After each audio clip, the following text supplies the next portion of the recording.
how's it going? Today we're going to look at this knife. This is an Ontario Rat 1 classic pocket knife. This is a limited edition with a D2 black tool steel blade and carbon fibre laminate handle scales. Let's have a talk. So the Rat Model 1 shown here is like the usual Rat 1s that we've had from OKC up until about this year, in design at least. The D2 steel blade, black coat and the peel ply carbon differentiate this handle. They also make a standard FRN version like this with a D2 blade. There's also some G10 variants. This one does actually have G10 in the handle as well underneath that carbon fibre layer. The basic specs virtually identical to the standard Rat 1. So you've got overall length 21.8 centimeters or 8.6 inches, closed length 5 inches, blade length 3.5 inches, 8.9 centimeters, thickness 3 millimeters. The weight on this one 5.2 ounces. This was a 5-ounce knife on the nose, so I think a combination of this different steel and also a slight difference in the handle adds that 0.2 ounces rather. I'll reference this AUS8 one through the video when I need. This knife costs $100 from bladesofOz.com.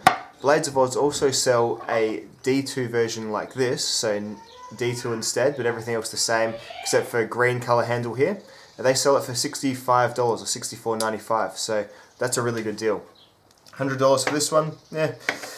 So I've already reviewed the Rat 1. The short version of that review is that any version of this knife, as long as the template remains unchanged, is an excellent large folder which excels in outdoor and heavy applications. It's a little on the heavy side and the thick side for urban or frequent everyday carry, in my opinion. The blade's like a versatile flat grind, so it's good for slicing, but it's also afforded a nice sort of wide edge bevel, which is great for woodworking applications. I'll talk about the wins and fails of this particular version and what it adds over the original. Despite what I'm about to say, this knife is still a definite win.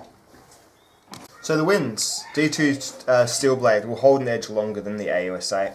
It will go from razor sharp to working edge to dull. It will stay at working edge for longer. AUS8, in my experience, spends very little time at the working edge stage. It goes razor sharp, but then working edges for a little while, but then it just seems dull. That's kind of my experience with Rat 1 in AUS8. If your job involves lots of breaking down boxes, unpacking bales of hay, working with cable ties repetitively, then this D2 steel is a great option and a great upgrade to the knife. So neutrals. The idea of a limited run of a knife like the Ontario Rat 1 is a bit off with me. The knife is pure and simple a user blade. It's pretty ugly user blade as well, with its weird like long neck here, and large handled, relatively shortish blade. So functionality is definitely first. Sticking a layer of carbon fibre on the scales doesn't really upgrade this knife in terms of its, upgrading it to a gentleman's knife or anything like that. And it doesn't really have any practical benefits either because it is just a layer of peel ply.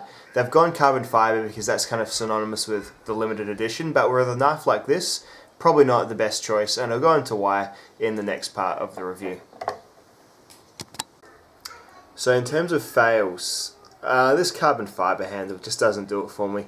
Two reasons. You can see it's really slick and shiny, so it's going to pick up scratches and fingerprints and all that sort of thing, which is weird for a knife like this. Look, it also makes it more slick, so if your hands will get wet, it's going to be slipperier. The knife's never going to fly out your hand. It's a super ergonomic, really well designed handle, that deep finger choil, the mild parrot beak at the back. It's fixed securely in the hand and it's still really, really comfortable, of course. But in terms of upgrading the appearance, you just can't make this knife look better by putting a bit of carbon fibre on it. This knife, to use what I understand is common knife community vernacular, this knife is Detective Munch. It's practical, it's hardworking, but it looks weathered and ugly no matter what you do to it.